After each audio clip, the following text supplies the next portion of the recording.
Olá pessoal, estamos de volta aqui no Amigovski, no podcast de Edmilson Migovski. O entrevistado de hoje é o Dr. Maurício Emanuel. Ele é cirurgião geral e também fez cirurgia videolaparoscópica, também é mão cheia na cirurgia bariátrica com mais de 7 mil intervenções feitas, com quase 40 anos de formado. Quando você fala que a questão da obesidade é multifatorial, né, eu vou te dar um exemplo em relação à dengue. As pessoas dizem assim, dengue é um problema de saúde. Cai na saúde quando falha a educação, a coleta regular de lixo, o saneamento básico, o fornecimento irregular de água, a falta de educação dessa população. Então, quando essas coisas falham, eu tenho como uma das consequências a dengue. Obesidade não é diferente. Aí a pergunta é, eu consigo ver muito facilmente a questão da dengue, porque é a área minha de ação. Como é que ficaria isso na obesidade? A obesidade é consequência de alguns aspectos. Eu queria que você listasse os principais. Quais são os principais players? Quais são as principais falhas que ocorrem e que vão culminar com um paciente obeso? Pois então, você coloca as coisas muito pertinentes e esse paralelo de especialidade mostra que saúde é prevenção. Sim. E quando a prevenção falha ou quando falha, faltam oportunidades dessas prevenções serem tomadas e a gente tem um problema. A gente costuma dizer que a sociedade ocidental é obesigênica. Sim. É uma verdade. Eu te dou um exemplo das áreas metropolitanas das grandes cidades brasileiras e do mundo. Uhum. São bolsões de obesidade. E por que são bolsões de obesidade? Primeiro, a capacidade financeira do paciente em busca da melhor alimentação. A melhor alimentação ela é mais cara e de preparo mais demorado na maioria das vezes. O industrializado, olhando a grosso modo, e o multiprocessado ele é mais rápido de preparo. Saboroso, uma apresentação boa, uma embalagem bonita. Então você vê, esse doente come mal. Primeiro porque ele tem questões da doença obesidade que faz com que as escolhas dele sejam piores. Segundo, porque ele tem essa questão. Que é o tal do pensamento do eu tenho pensamento de obeso, é isso? Mas eu posso explicar para você. Então, esse é o primeiro ponto. Segundo, distância casa-trabalho. Isso, eu pensei nisso também, né? 1h30, 2 no trânsito. É muito mais. Nesses bolsões, olha aqui, São Gonçalo, Caxias, Nova Iguaçu, o cara trabalha no Rio. São 3 horas para vir, 3 horas para voltar. Quanto? Você vai pedir para esse cara fazer ginástica? Não tem como. E mais, quando são as mulheres, e a obesidade castiga mais as mulheres, essa mulher, quando chega em casa, ainda vai cuidar da família. Então, a equação começa a se mostrar claramente. Primeiro, a comida não é de qualidade, ela é hipercalórica. A atividade física é nula. O estresse é imenso. O estresse é imenso e depois... o paciente não consegue ter alternativas saudáveis. Teria que ser uma política de governo isso. Tem algum país que tenha feito isso como política de governo? Porque os Estados Unidos, que é um país... Os Estados Unidos tem todos esses vieses que você falou. Né? Assim, onde eu vi e me impressionou positivamente foi no Canadá. O Canadá tem nas regras trabalhistas, quando um empregador contrata um trabalhador com uma distância casa-trabalho maior que 20 minutos, ele paga um extra ao governo e ao trabalhador. Eu quero muito você aqui, estou prejudicando você, mas vou lhe pagar melhor, ou para você se mudar, ou para você ter um tempo, um deslocamento mais rápido. Isso é uma medida simples. Sim. Segunda medida é documentar nas embalagens qual foi feito com o cigarro, de forma agressiva, de forma impactante, melhor palavra, para você saber que aquela comida não vai te fazer bem. Você pode comer um dia, pode comer um outro dia, mas não pode ser a sua rotina de alimentação. E mais, uma forma de ajudar o doente de baixa renda a ter acesso a uma alimentação melhor. Mas isso... E falta de educação também, né? Assim, eu vejo, às vezes, pessoas menos favorecidas do ponto de vista socioeconômico, cultural, desprezar parte do alimento que eu não desprezo. Lá em casa eu vou fazer uma batatinha, por exemplo, fazer a batata assada, batata ao burro, que não pode mais chamar de batata ao burro. Politicamente incorreto, sei lá, batata, essas palhaçadas também. Que eu vou fazer, eu faço com casca. Eu digo assim, para mim o melhor da batata é a casca, tem mais celulose, mais fibra e boa. Mas as pessoas descascam um monte de coisa que não seria... Porque você poderia comer com casca e tudo. Né? Mas eu quero fazer uma observação importante que vai atingir você, mas principalmente vai atingir a sua audiência. Não se pode ou deve colocar a culpa da obesidade no paciente. Como eu falei, a obesidade é uma doença. E como doença, ela provoca uma alteração hormonal que é ruim, é uma armadilha para esse paciente. Qual é essa alteração hormonal? Ele tem o hormônio grelina, que é o hormônio do apetite, elevado. E ele tem as incretinas, que são essas substâncias que estão nessas injeções para o diabetes, reduzidas. Mas ele tem isso, porque a obesidade faz isso? O que vem primeiro? O ovo ou a galinha? Ele tem isso porque ao deflagrar o gene da obesidade, que todos nós temos, ele sofre como consequência essa alteração hormonal. Então, nosso trabalho hoje, a cirurgia é hormonal. Por quê? Porque nós vamos diminuir a grelina desse paciente e vamos ajustar, amplificando as incretinas. Então, esse paciente ele vai ter menos fome e mais saciedade. Por que eu falei isso? Porque o paciente obeso, ele tem mais apetite. Não é comer pratão. Tem obeso que não come pratão. Mas tem um paciente obeso, vai perceber isso, toda hora ele aceita. O time ganhou, ele come, o time perdeu, ele come, ele está triste, ele come. Por quê? Porque ele tem esse estímulo. E a saciedade dele é deprimida. Mas não só esses dois fatores. Ele belisca mais e demora mais a ficar satisfeito. Esse desarranjo hormonal muda o paladar. O paciente obeso tem preferência pela alimentação mais calórica. E aí eu vejo os pais brigando com o filho. Ele está obeso, doutor, porque ele come errado o tempo todo, ele não come o que eu mando. Ele tem uma preferência de paladar. E quando a gente acusa esse paciente, em qualquer idade, esse paciente se sente profundamente injustiçado. E a gente percebe isso nos pacientes que se operam, ou nos pacientes que estão usando a operação, que eles então mudam o paladar para comida melhor. Porque a comida ruim, multiprocessada, cai mal. O paciente não racionaliza. Então, a operação ajuda o paciente a ter um novo comportamento alimentar. A operação não vai fazer o cara que mora hoje na Baixada e tem todas as dificuldades que a gente tem, mudar de casa. Me dá um exemplo concreto. Você fala assim, que a cirurgia faz com que desligue esse botão do eu quero só super processado, ultra processado, essas coisas muito calóricas, e passe a querer coisas mais saudáveis. Eu vou lhe dar o exemplo primeiro da experiência que nos trouxe isso, uma experiência fabulosa por um colega nosso que hoje está na Irlanda, estava na Inglaterra.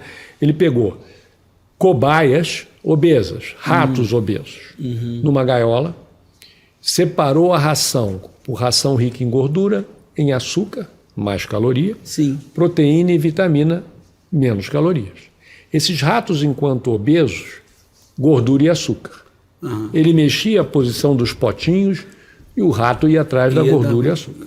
Retirava essa cobaia obesa, operava em laboratório, colocava de volta na mesma gaiola. Proteína e vitamina. Mexe de novo, proteína e vitamina. O rato não tolerava mais a alimentação rica em gordura e em açúcar. Interessante isso. E isso, depois com a ressonância magnética, se mostrou que a alteração hormonal mexe em centros cerebrais de paladar. Então é muito comum um paciente chegar na clínica depois de operado e falar, doutor, todo mundo comendo doce lá em casa e eu comia fruta feliz da vida. Ele não está sofrendo. Às vezes a família acha que ele está sofrendo, mas ele não está. O paciente operado, ele come menos porque ele está satisfeito, ele come melhor porque ele cai bem. Ou seja, não é só uma... Quando você fala, fiz cirurgia bariátrica, eu tenho um balão, porque eu acho que a população acha que quando você coloca o balão, ocupa espaço, o estômago fica cheio mais rápido. Tem menos espaço. Sim, mas não é só uma questão física, é questão metabólica. O balão menos. Porque o balão não impacta essas soluções hormonais. Só as operações. Sim. O balão funciona com ocupação, quer dizer, como se ele já tivesse comido uma grande refeição, ele vai comer menos. Ele impacta em pequena monta a grelina, porque ela já está elevada, mas não tem espaço. Porque são vários mecanismos, né? Você tem o mecanismo do apetite, mas se o seu estômago está cheio, ele é um pouco inibido pelo estômago cheio. Esse é o efeito do balão. E o problema do balão é quando você tira. Não, mas mesmo assim, mesmo quando você faz a questão que você faz essa cirurgia, a ideia que eu acho que o leigo teve é diminuir o estômago, mas não é só uma questão anatômica. Já não é nada disso. Nós falávamos isso há 30 anos atrás para o doente. Que essa era a verdade. A gente não conhecia esses hormônios. A gente dizia para o doente, o senhor vai comer menos porque cabe menos. Entendi. Então, e não é isso. Não é isso. Porque 6 meses depois da operação, o paciente está comendo em torno de 300 gramas. 300 gramas é um bom prato de comida. Sim. 300 gramas é um prato grande, raso. O problema é que o que a cirurgia ajuda ainda mais é que o paciente coloca nessas 300 gramas pouca caloria, porque ele está estimulado positivamente pela operação. E aí o paciente sai daquele ciclo vicioso, onde ele não consegue fazer dieta porque não funciona e não vai à academia porque ele não emagrece, e ele fica triste, come mais. Muda para o ciclo virtuoso. Onde ele está emagrecendo, por isso ele cuida mais do que come, e por isso ele vai à academia, porque ele está se sentindo bem e não dói fazer ginástica, e depois ele come menos porque ele está melhor e inverte a vida do paciente. E tem como você trabalhar assim, na prevenção? Porque assim, eu fui pediatra há muito tempo, sou pediatra de formação e trabalhava em clínica privada e eu havia a família dos obesos, né?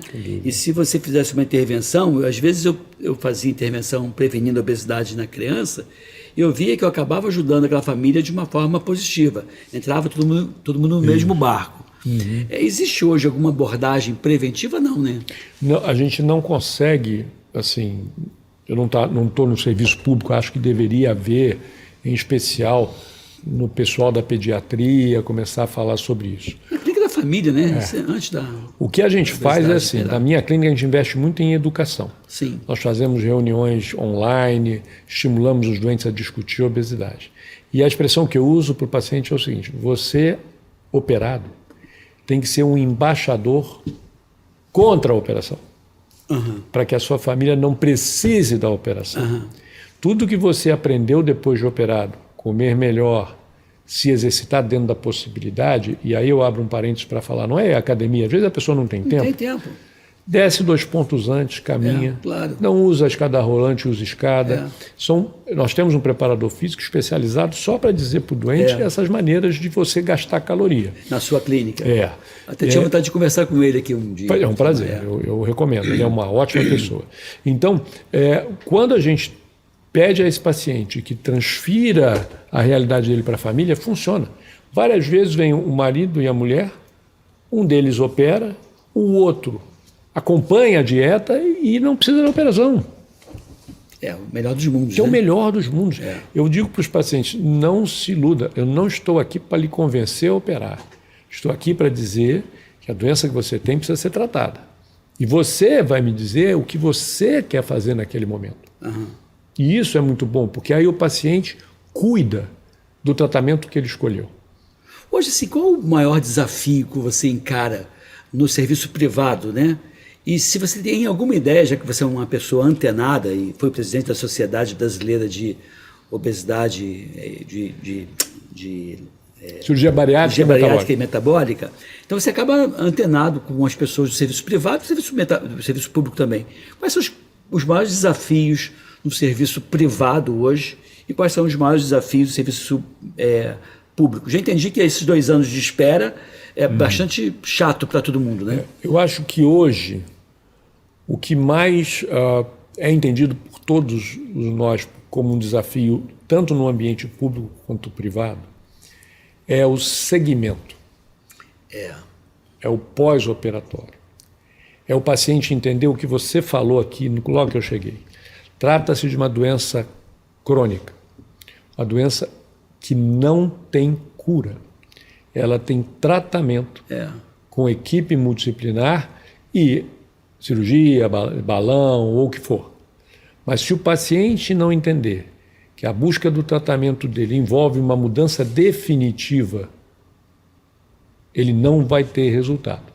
E a melhor forma do paciente não se esquecer disso é permanecer em contato com a equipe onde ele se operou. E essa equipe multidisciplinar Claro. que você falou. Claro, então, por exemplo, todo doente operado ou em uso de tratamento endoscópico tem que usar vitamina. Ponto. Não existe Vai cirurgia com vitamina bariátrica e vai sem dosar. complemento vitamínico. Isso. Ah, mas vai acrescentar um custo. Não, esse cara tomava 2 ou 3 remédios, agora não toma e vai tomar vitamina. Claro. O custo é até menor. Aham. Mas isso tem que ser acompanhado. O paciente, normalmente, até o 2º ano, faz um acompanhamento rigoroso. Eu não estou falando da minha clínica, eu estou falando em geral. E a partir daí ele começa a esgarçar. Ele não tem alta. Ele não vai ter alta nunca. Mas ele não vai ser mais doente. O problema é que ele faz um racional de... Eu vou na atividade física todo dia e não tenho alta jamais na atividade física. Então, exatamente. Você se cuida e vai se cuidar sempre.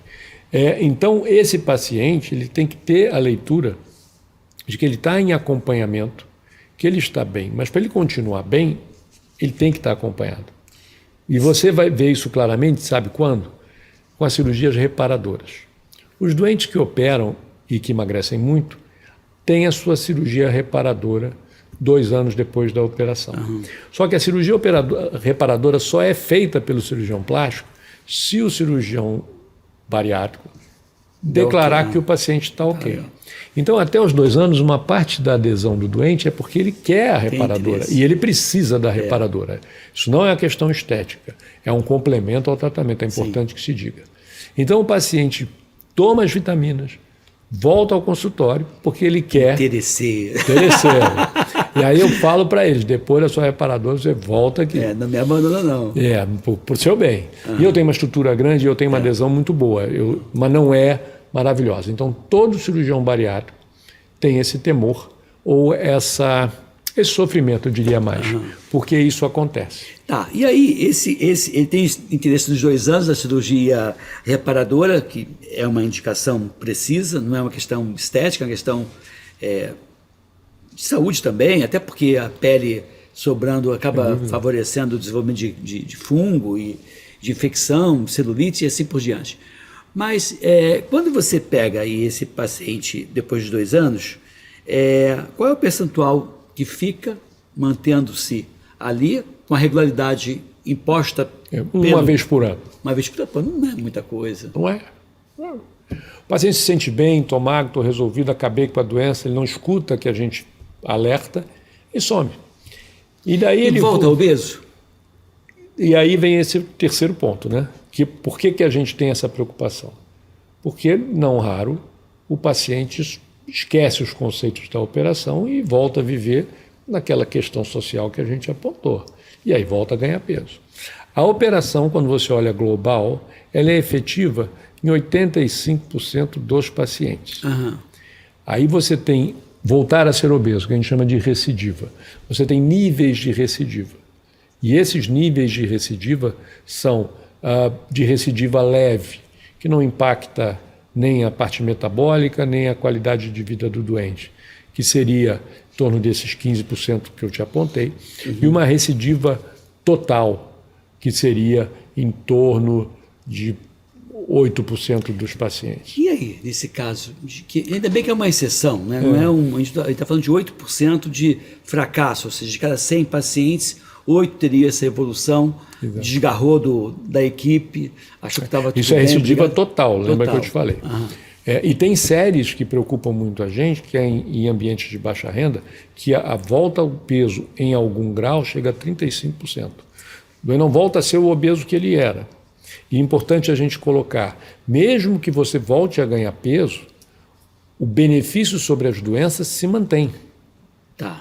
Colesterol, diabetes, na maioria, o diabetes menos, mas o colesterol, a hipertensão, a gordura no fígado, na maioria desses doentes, mesmo que eles voltem a ganhar 50% do que perderam, eles ainda estão saudáveis. Certo. E isso é muito importante quando você pensa na baixa renda. Entendi. Agora, esse paciente, eu tenho lá na clínica uma linha de cuidado para esses pacientes, porque eu recebo pacientes de muitos médicos. E não é, e recidiva abre um outro leque. Quando o paciente operado volta a engordar, novamente, ele não merece a culpa por ter voltado. A doença, a obesidade, ela se expressa de forma diferente em indivíduos. Talvez a responsabilidade desse cidadão recaia no abandono do tratamento. Quer dizer, Isso sim, mas não é todo paciente que abandona o tratamento que volta a engordar.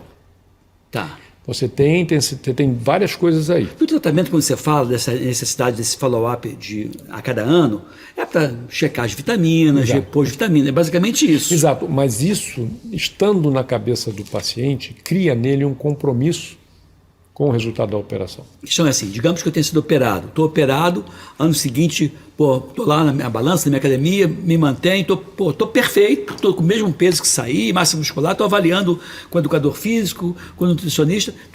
Mas eu estou avaliando, né? Não posso não estar contigo, mas estou, de certa forma, monitorando. Você fala que quando a pessoa deixa de ir, ele desgarra. Ele perde os parâmetros dele. Ele tem que ter essa noção. Por isso a gente estimula essas atividades em grupo, a gente estimula um contato. Até porque mesmo ele indo para lá, quer dizer, ele vai ter que fazer a dosagem de vitaminas para fazer a reposição correta. A gente cuida de pacientes fora do Brasil com ótimo resultado. Medicina online. É o doente que tem que ter a leitura correta da doença que ele tem. Acho que o grande problema da obesidade é se o nosso paciente, se você entende a sua doença. É muito difícil você tratar uma doença que você não entende. Talvez seja um dos maiores desafios da obesidade. Eu acho. Pensa, por exemplo, e no viés aquela questão do preconceito que eu te falei. Pensa no paciente do câncer. Ele não some no médico dele. Não vai mesmo. A família não deixa. Lindão, você foi no seu médico? Você procurou o doutor hoje? Fez seus exames para ver se isso voltou? Na obesidade, quando a doença começa a voltar, a família diz assim, tá vendo? Nem a operação funciona para você. Percebe Coitado, né? a diferença, e eu digo a injustiça, porque isso, na verdade, é que as pessoas ignoram a doença. E isso é muito importante.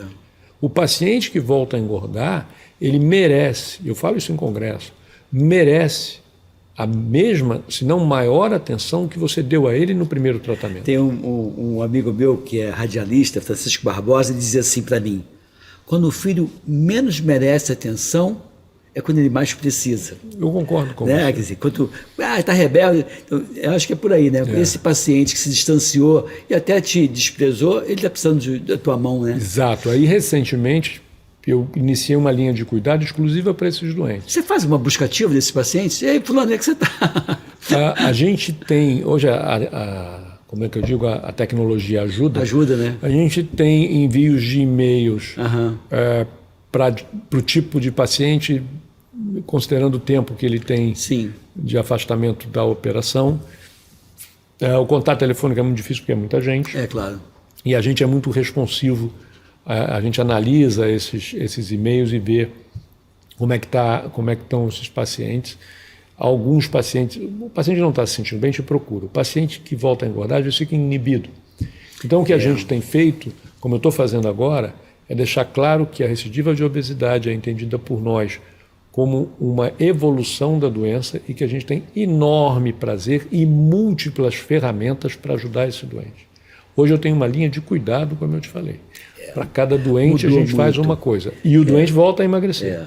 Tem uma frase, tem uma situação de um ex-professor nosso, não vou falar o nome porque é uma pessoa famosa, que diziam que ele tinha uma clínica de obesidade, que ele botava a pessoa assim, no centro de uma sala, aí a pessoa com pouca roupa e dizia, maltratava a pessoa.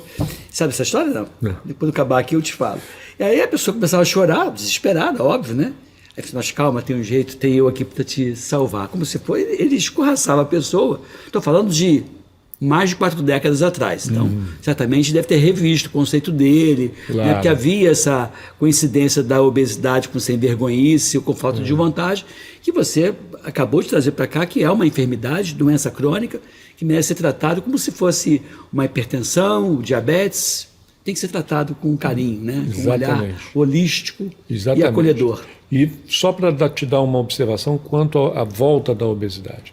30 anos depois, nós fazemos hoje de rotina cirurgias muito melhores que foram feitas há 30 anos atrás. Portanto, há pacientes que voltaram a engordar simplesmente porque a cirurgia que eles fizeram não era adequada. Porque nós não conhecíamos esses hormônios naquela ocasião. Não é culpa do cirurgião, não é culpa do paciente. Então, se alguém que está vendo nesse momento voltou a engordar tem mais de 30 anos, pode se enquadrar nesse grupo e vale a pena, de repente... não adianta, não, adianta sim, Adianta é que mudou a tecnologia. Adianta Muito bem sim. colocado. E a gente não opera todo mundo que voltou a engordar. Às vezes a gente ajusta com medicação, às vezes ajusta com endoscopia, mas principalmente a gente vai em busca do que é a nossa vocação, ajudar o paciente a controlar a obesidade. Maurício, o seu contato apareceu aqui embaixo ao longo do nosso bate-papo, mas eu queria que você falasse para os nossos seguidores como é que faz para chegar até você, quais são os seus contatos. O Hospital Quali Ipanema, né, que você falou, e também tem o Instagram. Né? Isso é. Eu tenho um Instagram que é hashtag Dr. Maurício Emanuel, tudo junto, que é informativo. Aqui embaixo, o Emanuel com 2 N's, com né? 2 M's. M's de Maria. M's de Maria, ANUEL. Tá. E lá tem as direções da clínica, lá tem todas as chegadas. Eu tenho um site, www.mauricioemanuel.com.br, que também tem informações, e lá também o paciente tem acesso à clínica, seja por WhatsApp, seja por telefone. E é um prazer receber os pacientes. Legal. Considerações finais aí para os nossos espectadores. Pois bem, eu queria aproveitar, primeiro te agradecer, Edmilson, e aproveitar para dizer para você que se interessa pela sua saúde, que você deve entender a obesidade como um grave problema para a sua saúde. Isso não significa que você tenha que operar todo o nível de obesidade, mas que você tem que se preocupar com isso. Tenha alimentação saudável, se esforce para ter algum grau de atividade física. Você não precisa ser um atleta, mas você não pode ser sedentário. E preste atenção nos seus hábitos sociais. Você precisa diminuir o estresse, você precisa ter um momento de relaxamento, melhorar o sono, e isso vai te trazer um equilíbrio que muito provavelmente vai ajudar você a perder peso. Procure médicos especialistas no assunto, porque eles vão te trazer essa visão moderna, que é muito melhor do que essa anedota persecutória que você contou, de um médico colocar a culpa do doente no doente, pela doença e pelo fracasso. Pois é, é verdade. E tem uma questão também que eu vejo alguns colegas com um conflito de interesse naquelas formas mirabolantes, codificadas, que só aquela farmácia da esquina do consultório dele manipula, né? Eu já vi situações, não aqui no Rio, mas em Brasília, de uma assessora parlamentar dizendo, não, eu fui no médico muito bom, e nem cobrou a consulta. Não, mas é muito bom, mas não cobra a consulta. Ele só manda você fazer a medicação na farmácia e a receita custa R$2.000, R$3.000, R$4.000, e ele não cobra a consulta, mas vende o medicamento. Isso tem que ser denunciado. Você sabe que na minha formação o que eu vi foi o seguinte: o médico membro de sociedade, da sociedade específica da sua doença, com um histórico assim como o seu, é a melhor proteção. É pouco provável que se meta em falcatrua. É a melhor proteção. Mas é isso. Maurício Emanuel, obrigado, doutor Maurício Emanuel, um prazer enorme estar aqui. Espero trazê-lo aqui outras vezes. Espero que a sua assessoria permita que você volte aqui. Foi muito bom o papo e eu aprendi muito contigo. Muito obrigado, tá bom? É isso aí, gente. Fica aqui. Essa caneca é sua. Então você lembrar da gente e tomar produtos saudáveis, não refrigerante, pelo amor de Deus. Fica aqui, fique bem. Fique com a gente. Um abraço. Tchau, tchau.